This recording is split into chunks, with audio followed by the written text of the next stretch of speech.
Kjo, sepse edhe shpesh ndëgjojmë edhe në popull, ndoshta edhe vetë kam bërë si pyetje ndonjëherë tek mjeku në vizita, kur dojmë me na alkoolën, a është më mirë fillimisht me hulumtu nga bëna vjen dhe shkaktari ati kollës, apo të marrim medikamente, sepse shpesh një gabim që po i drejtojmë audiencës, po e thëmë një përqindje të marrë dhe shkojmë në banatore, i thojmë farmacistit, e kam një kollë, ama në sirop. Me thonë këtu përfundon pastaj.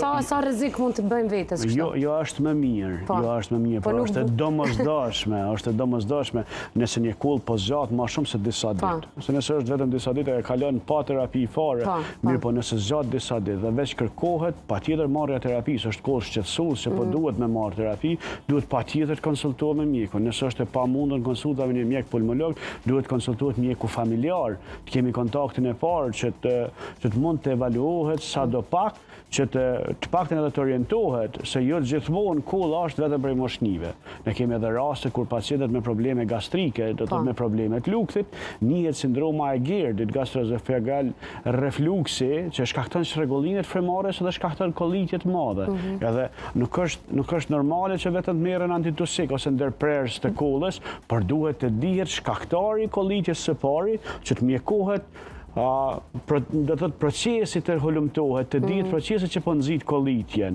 Jo gjithmonë mund të konstatohet sakt procesi për mjekut familjar ose edhe për pulmologut pa bërë ekzaminimet e domosdoshme, por duhet fillohet një rrugë mbar. Do të thotë duke eliminuar shkaktarët prej më të lehtëve, duke kërkuar nëse nuk kalon kolli, duhet kërkohen shkaktarët më të rëndë që shkaktojnë kollitjen që për ne janë të njoftën tashmë, sepse puna jone e përditshme edhe falë zhvillimit teknologjisë edhe hulumtimet mund të bëhen shumë më shpejt në kohë më të shkurtër dhe hulumtime shumë më të sakta që na japin një pasqyrë të reale të gjendjeve të moshnive edhe që na japin një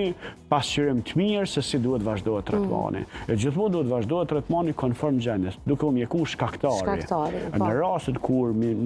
shkaktari mjekohet, por nuk ndalet, do të thotë fillohet mjekimi me shkaktarin, edhe nuk ndalet kolli, atëherë mund të me rekomandim të mjekut profesionist, mund të përdoren patjetër edhe stopuesit e kollës.